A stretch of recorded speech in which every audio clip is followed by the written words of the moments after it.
नमस्कार विद्यार्थियों, आज हम पढ़ने वाले हैं हमारी क्लास 10th जो है उसका अर्थशास्त्र का चैप्टर नंबर 4 पार्ट 2। इससे पहले हमने इस चैप्टर का एक और पार्ट बना लिया है। अगर आपने वो नहीं देखा है तो उसे जाइए, डिस्क्रिप्शन बॉक्स में जाइए और उस पार्ट को आप देखिए। तो आज का जो हमारा टॉपिक होने वाला है वो है भारत में वैश्वीकरण का प्रभाव। वैश्वीकरण जो ग्लोबलाइजेशन है उसका भारत में क्या प्रभाव पड़ा, ये चीज़ आज हम देखने वाले हैं। तो देखते हैं वैश्वीकरण का भारत में क्या प्रभाव पड़ा। तो भारतीय अर्थव्यवस्था जो है उसमें सकारात्मक और नकारात्मक दोनों तरीके के प्रभाव हमारे को देखने को मिले हैं। भारतीय अर्थव्यवस्था में वैश्वीकरण के सकारात्मक और नकारात्मक दोनों तरीके के क्या देखने को मिले हैं, हमें प्रभाव देखने को मिले हैं। तो सबसे पहले हम देख लेते हैं सकारात्मक प्रभाव किस कौन से। सकारात्मक भी किन किन के लिए, उपभोक्ता जो कंज्यूम कर रहा है, कोई भी चीजें अपन जो खरीद रहा है वो, और दूसरा उपभोक्ताओं के साथ साथ जो उत्पादक है, जो सेवाओं का उत्पादन या जो वस्तुओं का उत्पादन कर रहे हैं, उनके लिए क्या फायदे हुए। तो सबसे पहले हम देखने वाले उपभोक्ताओं को क्या लाभ हुए।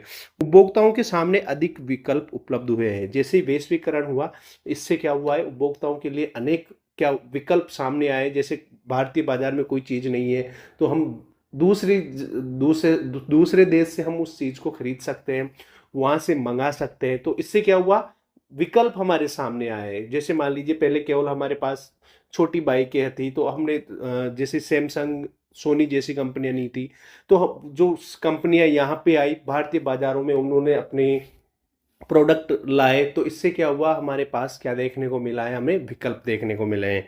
उत्पादों की जो उत्पाद है उनकी गुणवत्ता भी क्या हुई है, बेहतर हुई है। कीमतें कम हुई है।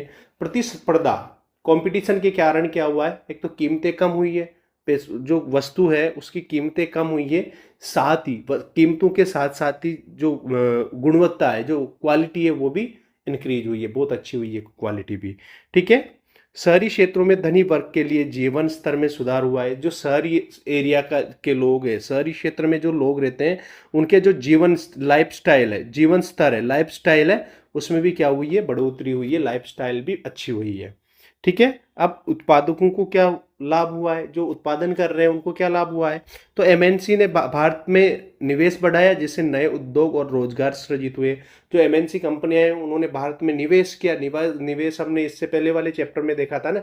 जैसे ही चैप्टर क्या, इससे पहले वाले पार्ट में देखा था, जैसे ही निवेश किया तो यहाँ पर पैसे आए। पैसे से क्या हुआ, जो उद्योग धंधे थे वो एक्सपेंड हुए, मतलब बढ़े। इससे रोजगार में भी क्या हुआ, उन लोगों को फायदा मिला, रोजगार भी मिला।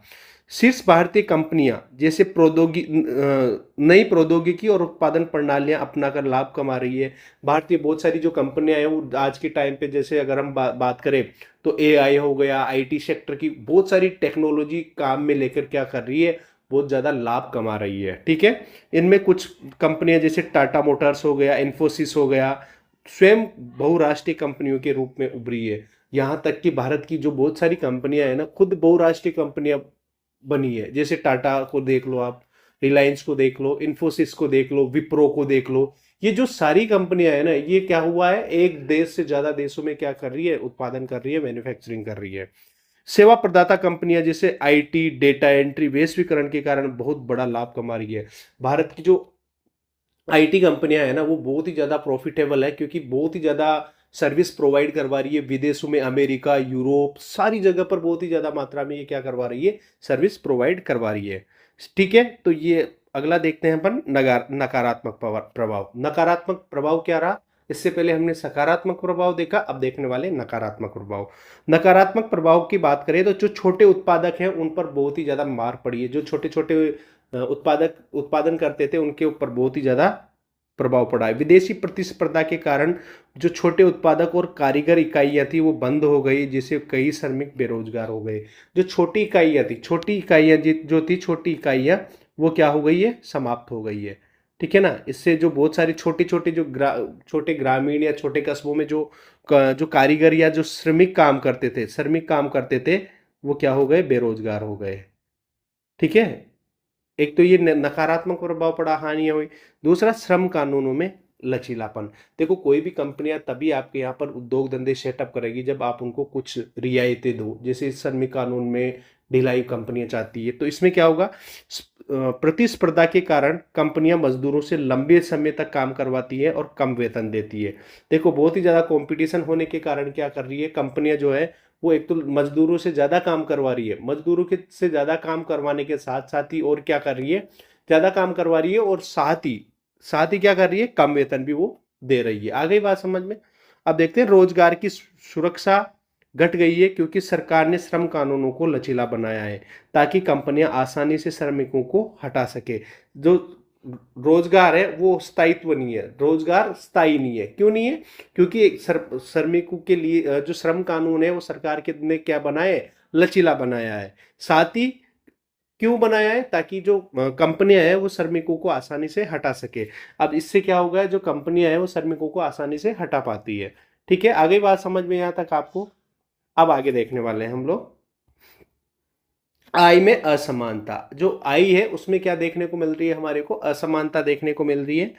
वैश्वीकरण का लाभ कुशल, शिक्षित और धनी वर्ग को अधिक मिला है। तो ज्यादातर जो वैश्वीकरण हुआ, ग्लोबलाइजेशन है, उसका लाभ ज्यादातर किसको मिला है? जो कुशल लोग थे। कुशल का मतलब है स्किल्ड, जिनके पास अच्छी स्किल थी, जो पढ़े लिखे थे, शिक्षित थे।